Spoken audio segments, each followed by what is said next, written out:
Chapter 2. Modern Historians of Ancient India. Colonist Views and Their Contribution. Although educated Indians retained their traditional history in the form of hand-written epics, Puranas, and semi-biographical works, modern research in the history of ancient India began only in the second half of the 18th century to serve the needs of the British colonial administration. When Bengal and Bihar fell under the rule of East India Company in 1765, they fought it difficult to administer the Hindu law of inheritance.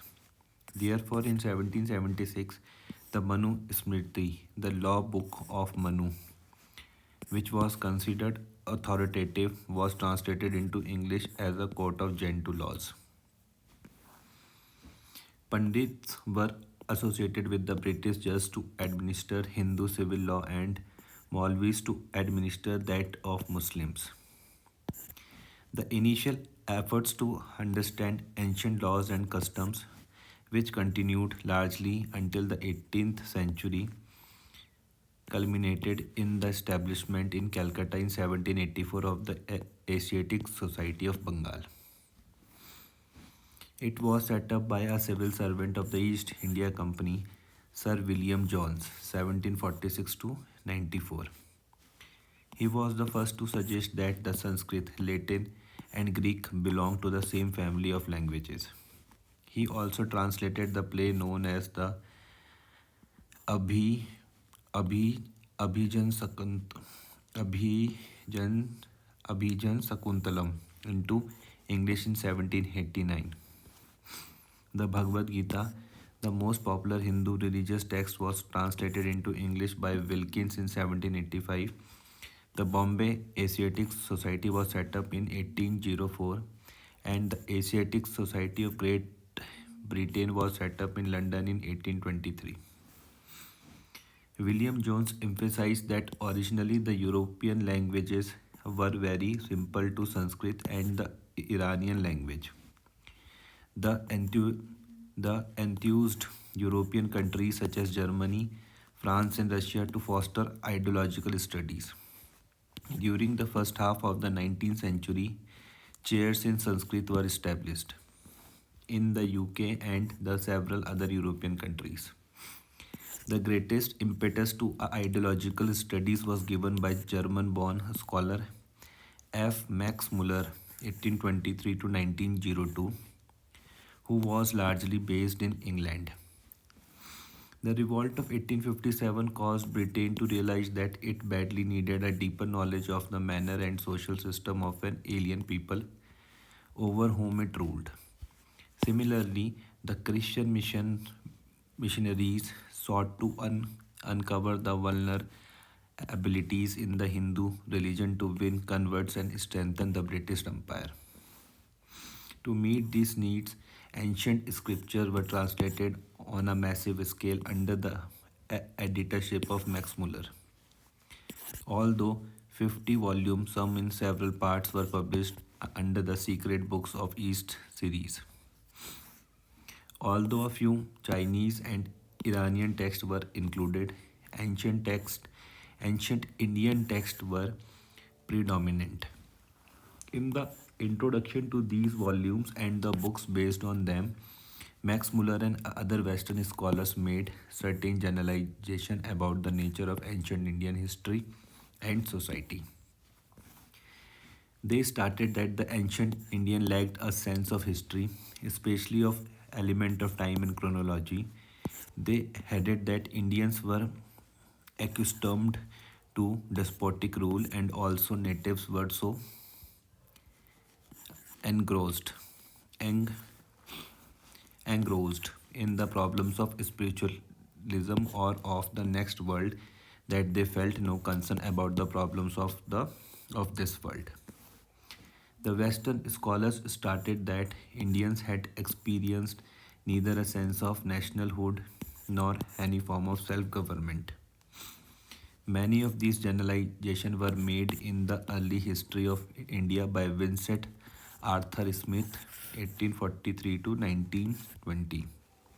He wrote in 1904 the first systematic history of ancient India.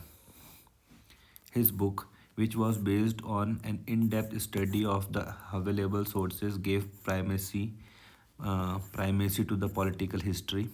It served as a textbook for nearly 50 years and is still used by scholars. Smith's approach to history was pro imperialist. As a lawyer member of the Indian Civil Service, he emphasized the role of foreigners in ancient India. Alexander's invasion accounted for almost one third of his book. India was presented as a land of despotism which had not experienced political unity until the establishment of British rule. He observes autocracy is substantially the only form of government with which the historian of India is concerned. In some, British interpretations of Indian history serve to uh, denigrate the Indian character and achievements and justify colonial rule. A few of these observations appear to have some validity. Thus, in comparison to the Chinese, Indians did not show any strong sense of chronology, although in the earlier stage, important events were dated with reference to the death of Gautam Buddha. However, generalization made by colon, colon, uh, colonialist historians were by and large either false or grossly ex, um, uh, exaggerated, but served as good propaganda material for the perpetuation of the despotic British rule. Their emphasis on the Indian tradition of one man rule could justify the system which vested all powers in the hands of Viceroy. Similarly, if Indians were obsessed with the problems of the next world, the British colonial masters had no option but to look after their life in this world. Without any experience of self rule in the past, how could the natives manage their affairs in the present? At the heart of all such generalization lay the need to demonstrate that Indians were incapable of governing themselves. Nationalist approach and its contribution, all this naturally came as a great challenge to Indian scholars, particularly to those who had received Western education. They were upset by the colonialist dis- distortions of their past history and at the same time distressed by the contrast between the decaying feudal society of India and the progressive capitalist society of Britain. A band of scholars took upon themselves not only the mission to reform Indian society but also to reconstruct ancient Indian history in such a way as to make a case for social reforms and, more importantly, for self government.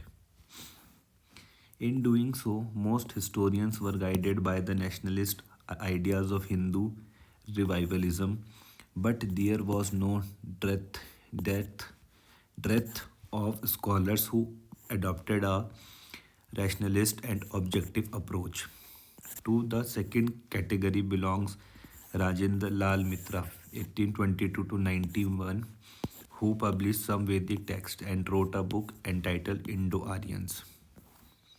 A great lover of ancient heritage, he took a rational view of ancient society and produced a forceful tract, tract to show that in ancient times people ate beef. Others sought to prove that, in spite of its peculiarities, the caste system was not basically different from the class system based on division of labor found in Europe's pre industrial and ancient societies.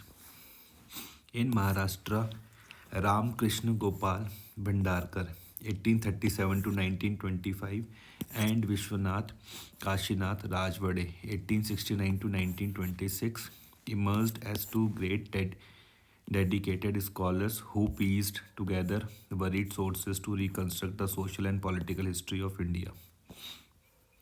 R.G. Bhandarkar reconstruct the political history of the Satavahanas of the Deccan and the history of Vish, uh, Vaishnavism and other sects. A great social reformer, through his research, he advocated widow remarriage and castigated the evils of the caste system and child marriage. With his, with his unadulterated passion for research, V.K. Rajwade journeyed from village to village in Maharashtra in search of Sanskrit manuscripts and sources of Maratha history. The sources were eventually published in 22 volumes. He did not write much, but the history of the institution of marriage that he wrote in Marathi in 1926 will continue to be a classic because of its solid base in Vedic and other texts, and also because of the author's insight into the stages in the evolution of marriage in India.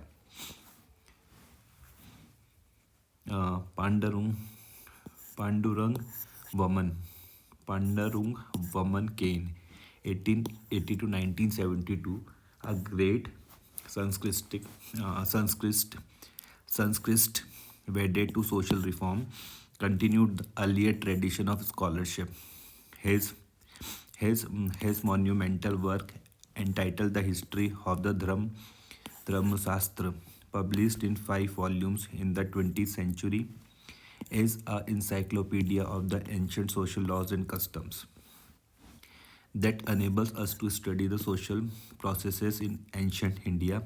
The Indian scholars diligently studied polity and political history to demonstrate that India did have a political history and that the Indians possessed expertise in administration. Here, here due credit should be given to Devdutt Ramakrishna Bhandarkar, 1875 to 1950, and epigraphist, who published books on Ashoka and on ancient Indian political institutions. More valuable work was done by Hemchandra Rai Chaudhary, 1892 to 1957, who reconstruct the history of ancient India from the time of Mahabharat war, that is 10th century BC, to the end of the Gupta Empire. As a teacher of European history, he adopted some of the methods and comparative insights in writing this book. Although he did not discuss the problem of periodization, his history of ancient India stopped with the 6th century AD. Though he recognized the contribution of V.A. Smith to the reconstruction of early Indian history, yet yet Ray Chaudhary criticized the British scholars at many points. His writings are marked by uh, his writings are marked by Im- impeccable scholarship but show a streak of militant, Brahmanism when he criticized Ashoka's policy of peace. A stronger element of Hindu revivalism appears in the writing of R.C. Majumdar, 1888 to 1980, who was a prolific writer and the journal editor of the multi-volume publication History and Culture of Indian People. Most writers on early Indian history did not give adequate attention to South India. Even K.A. Neelam, Neel Neelakanta Sastri, 1892 to 1975, the great historian from South Indian, followed the same approach in his A History of Ancient in his in his in his A History of Ancient India, but this was more than a rectified in his A History of South India. His style is terse, but his writing lucid. In the presentation of facts, he is dependable as Rai Chaudhary. However, his general observation on the nature of polity and society in South India are questioned by several scholars. Neelkant Sastri emphasized the culture supremacy of the Brahmanas and also highlighted the harmony that prevailed in early Indian society. Under his leadership, several research monographs were produced on the dynastic history of South India. Until 1960, political history attracted the largest number of Indian scholars who also glorified the histories of their respective regions on dynastic lines. Those who wrote history at a pan India level were inspired by the idea of nationalism. In contrast to the book of V.A. Smith, who devoted almost a third of the total space to Alexander's invasions, Indian scholars gave this subject much less importance. On the other hand, they stressed the importance of the dialogue of Porus with Alexander and Chandragupta Maurya's liberations of northwestern India from um, Seleucus. From Seleucus. Some scholars such as K.P. Jaiswal 1881 to 1937 and uh, Altekar A.S. Altekar 1898 to 1959 overplayed the role of the indigenous ruling dynasties in liberating India from the rule of the Shakas and Kushans. Little realizing the Central Asians and others became an intrinsic part of India's life and did not exploit Indian resources for their original homeland. However, the greatest merit of K.P. Jaiswal lay in exploding the myth of Indian despotism. As early as 1910 to 12, he wrote several articles to show that republics existed in ancient times and enjoyed a measure of self government. His findings finally appeared in Hindu Polity in 1924, although Jaiswal is charged with the projecting modern nationalist ideas into ancient institutions and the nature of the republican government presented by him is attacked by many writers including UN Ghosal 1886 to 1969. His basic thesis regarding the practice of the Republican experiment is widely accepted, and his pioneer work Hindu Polity, now in its sixth edition, is considered a classic.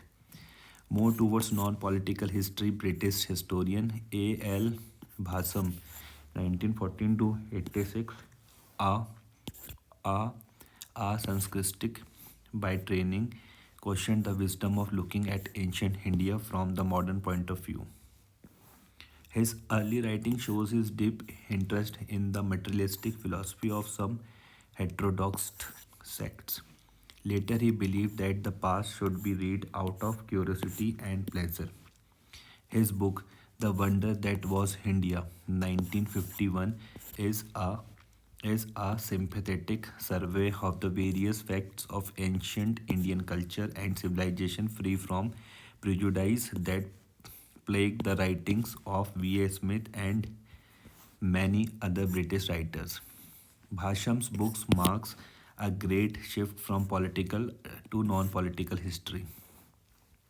The same shift is evident in D.D. Koshambi's 1907 to 66 book, An Introduction to the Study of Indian History, 1957, later popularized in The Civilization of Ancient India in Historical Outline, 1965. Kosambi blazed a new trail in Indian history. His treatment follows a follows a materialistic interpretation of history, which is derived from the writing of Karl Marx. He presents the history of ancient Indian society, economy, and culture as an integral part of the development of the forces and relation of production.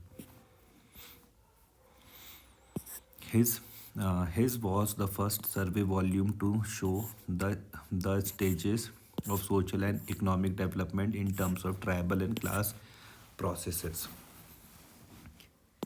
He was he was criticized by many scholars, including Bhasham, but his book continues to be widely read. Over the past 40 years, there has been a sea change in the methods and orientation of those who work on ancient India. They lay greater stress on social, economic, and cultural processes and try to relate them to political developments. They take account of the uh, stratification of the text and compare their conventional nature with the archaeological and anthropo, anthropological evidence. All this bodes all this bodes well for the future of historical studies. Western writers no longer instead insist that all culture elements came to India from outside. Some of them, however, hold that religious ideas, rituals, caste, kinship, and tradition are the central forces in Indian history. They also underscore various divisive features which made the stagnation and are more concerned about the problem of stability and continuity. They seem to be fascinated by old exotic elements and want to preserve them forever. Such an approach implies that Indian society has not changed and cannot be changed. That stagnation is an integral part of the Indian character. Thus, the chau- chauvinistic, chauvinist and sophisticated colonist use the study of India's past to prevent its progress. A few Indian writers magnify the role of religion and believe that everything good and great originated in their country. Communal approach since 1980, some Indian writers and their Western counterparts have adopted an aggressive and irrational approach to the study of ancient India. They identify it with Hinduism. Under British rule, colonist historians deliberately denigrated India's achievements and attributed important elements of Indian culture to external influence. Indian Indian Indian historians underline India's contribution to world culture. Hence, in the interpretation of history, there was a continuing struggle between colonialism and nationalism. Now the situation has undergone a change. The struggle now is between communalism and irrationalism on the one hand, and rationalism and professionalism on the other. Though most writers are rationals and professional, some have become communal and irrational. The latter overplay myths and legends, arguing for the existence of Rama's Ayodhya without historical evidence. They uh, they uh, they censure all critical studies of the Brahmanical social structure and even supported the caste system by ignoring the social inequality stressed by Manu. Those who once attributed the painted grey ware to the Vedic people and looked for it outside India now declare the Indo-Aryans to be indigenous Indians. They argue that the Muslims and Christians who came from outside are foreigners. Such generalizations need to be dispassionately examined on the basis of a rational reading of the sources. In the context of religion, neither Hindu nor Hindu Dharma is known to any ancient Sanskrit text nor to any other ancient source. The, uh, the, the communal writers go on harping on Hindu and Hindutva. Under the circumstances, historians wedded to objective and scientific criteria have to be altered and adhere to reason and long established historical standards. Chronology AD, second half of the 18th century, modern research in the history of ancient India. 1765 Bihar and Bengal came under the rule of the East India Company. 1776 uh,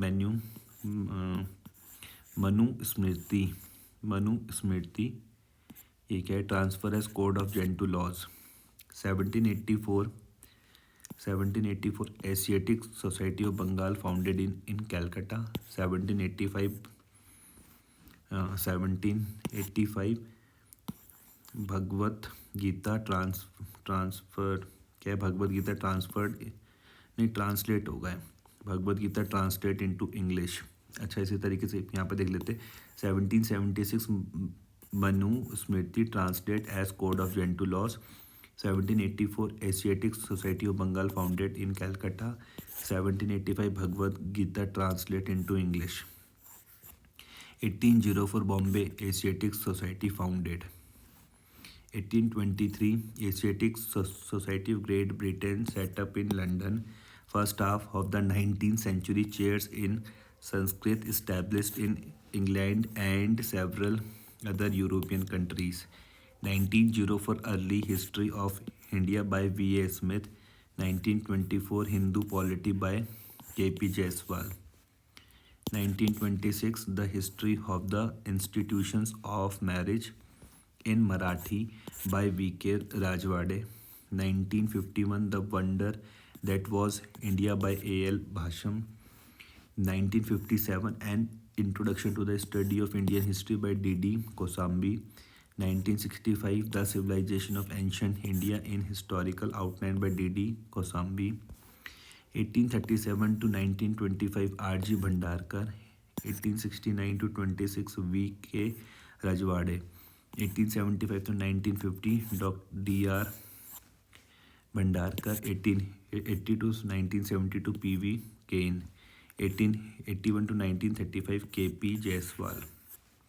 1886 to 1969 U.N. Ghoshal. 1888 to 1980 R.C. Majumdar. 1892 to 97 H.C. Rai Chaudhary. 1892 to 1975 K.A. Nilakant Sastri. 1898 to 1959 A.S. Altekar. 1905 to 66 D.D. Kosambi. 1940 to 86 A.L. Bhasham. Thank you.